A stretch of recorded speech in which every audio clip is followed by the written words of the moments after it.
Şimdi çok güzel bir şarkı söyleyeceğim. Bir gelin şarkısı söyleyeceğim size. Dünyevi sıkıntılardan dolayı kızlarını yaşlı bir adama veren bir anne babanın şarkısı bu, gelin şarkısı.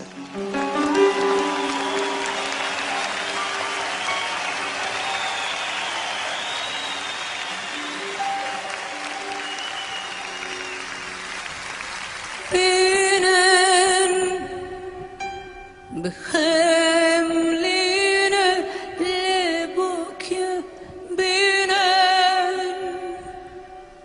بخملينا دلالة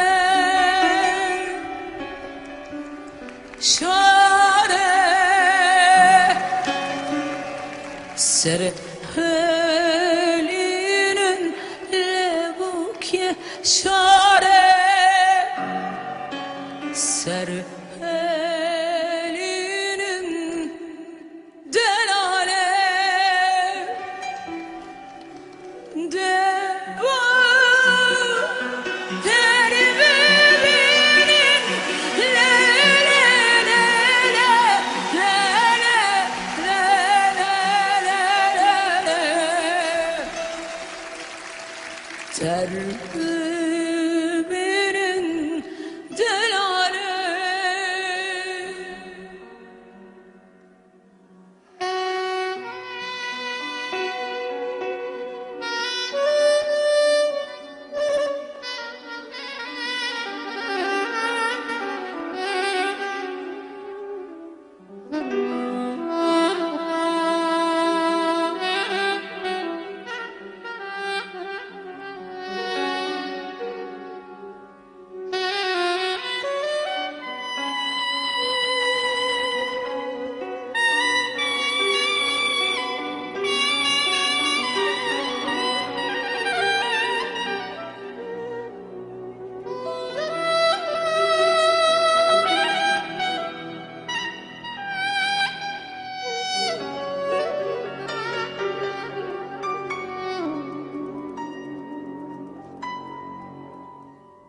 Anne baba çare lebuke anne